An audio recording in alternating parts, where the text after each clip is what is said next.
Well, Matt, thanks for inviting us here into Cheers. into your studio, into Thanks for your coming. your bunker of rooms. Yeah. That are specifically designed for you guys to make your music. Yeah, And before we yeah. get onto the record, Tomasa, who you work with as the engineer and general Yeah. whiz kid, Yeah. he sort of showed us some pictures of this place before it was decked out, Yeah. especially over that side, and they were just Yeah. shells, weren't they? Yeah, and this was actually originally supposed to be what are called cantinas, cellars basically, and it was built underground. We're actually sort of about one floor underground here, and they're kind of like they're just like war bunkers or something. But basically they built them and no one wanted them, so I managed to get hold of it all real cheap, and basically thought it was a perfect place to make a studio. I mean, this is kind of how it started, was just like a little desk and just doing demos and bits and pieces, and all the stuff that we did here was, we weren't really taking it that seriously, audio-wise, but it wasn't until we built that other room that it really started to take shape and we sort of realised actually we can do the whole thing here on our own. But yeah, it worked out really well. This is obviously the control room where everything is recorded and mixed. Yes. And this is where predominantly most of you sit on this couch behind us right here, which is a nice couch. It's all right, but it's if you sit on it too long, it charges you up, so you give each other electric shocks, like so it's static static shocks, and energy on the static couch, energy. yeah, It might be right. something to do with all this outboard gear. You are definitely standing in the centre of a nucleus of some kind, That's the Yeah, other well. great thing about this place too, is that you're not convincing someone to come down to North London to your little basement flat and do a mix in there. You're saying, listen, do you want to come mix with us? And they're, well, I prefer this. Yeah, but we're at Lake Como. Okay, man, well, I'll be on the next flight at about sort of 6 o'clock in the evening and I'll come down. It's true. I think initially when we first started speaking to Spike, he was like, "What? Go and work in a band's their own home studio?" Do you know what I mean? Because normally you associate that with like exactly what you said, or like set up in your Virtual garage or something. Yeah. Yeah, but this, nice this time. is real. This Went is for a real swim one. in the lake in between sessions. Sounds like he worked hard and worked fast, which was good. And the record Yeah, sounds he did. amazing for the amount of time it took. 3 weeks apparently, so that's pretty good going.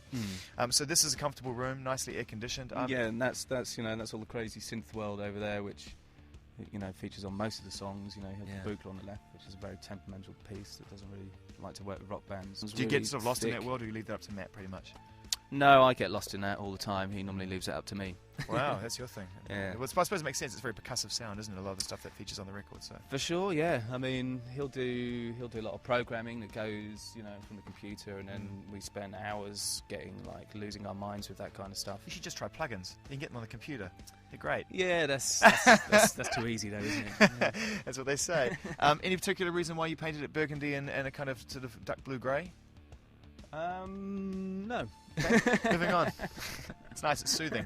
It's part soothing and part anxiety-inducing as well, which I like. Well, yeah, there's a Whoa. couple of mixes. Okay, you can hear the hum really audibly. Obviously, you can see it if you're watching this online. But if you're just listening to this, you can. This is the sound of equipment working non-stop all the Yeah. time, trying to cool down, isn't yeah, it? Really. It's getting really stressed and hot in here, so Yeah. it's just like the fans kicking off. So you've got to keep it out of the room because it's just you can feel the heat coming off all this. What is all this effectively? Compressors and. No, this is all like the ins and outs of the Pro Tool rig and the analog to digital and digital to analog converters. Yeah. Which do you prefer, analog to digital or digital to analog? Well, you got to use both. Right. Okay. Important. But this Yeah. piece, this gold piece, this Lavery is a very important piece. Just makes things sound great. Yeah. Nice. And of course, this Anyway, leads yeah. through to where your drums are currently. Yeah, this Set is up. This is the main live room. Yeah. Oh, it's heaps bigger than it seems when you're in the control room, obviously, because it stretches right out. Yeah, this is the main live room. New drum kit. That was actually the first drum kit I bought when we got signed. Right. And Okay. I've always used it on the recordings for the album. Right. So it's. But not on the road. I I used it on Showbiz. Okay. But But I suppose you want something that's aesthetically, striking now when you perform live as well, because everyone else does. what, you don't like that? No, I think it's a classic-looking kit. Yeah, what I'm yeah. saying is that while Matt's playing his Chaos Pad guitar and you guys are using lasers left, right, and centre, you got to go for the see-through model, don't you? I did, yeah. But which you can see a piece over there There you on the right, on the left-hand side there. But I don't know. I'm just thinking about new kits for the new tour. Yeah, So for we should sure. work on that right now. And this is And this is a grand. the Bosendorfer piano, yeah, which is Amazing. This is great. But when we're recording this, we pull it out into the middle of the room. This is what all the piano pieces are recorded on right here. Everything. Most of it is done on that, and then there's a piano upstairs that we've used as well. which is an upright, so it's got a different kind of sound. This is incredible. But this room is it's great. I mean, it sounds wicked in here, and it sounds much bigger than it actually looks. Do you have a name for the studio? You must have a name. Studio Bellini. Studio- Bellini. Yeah. That's just wholly disappointing. It needs to be like the bunker of the Doom bunker, or something. Yeah. I'll go for Should we that. go to Studio Bellini? It's like there's a group of breeze blocks, you know.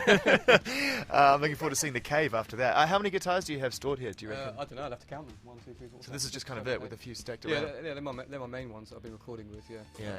I think that black one there is one that I used for pretty much all the songs. You've got the Chaos Pad one there, mirror down one. there with the Chaos Pad ones around here. It's the black one just there, isn't it? Is that the Chaos Pad one? Chaos Pad one. See, I'm feeling Yeah, that. that's the one I use most. I'm loving that. This is So this is this is his bass room. this is the dream. It's, It just we need looks to put awesome. It back together. It's Doom.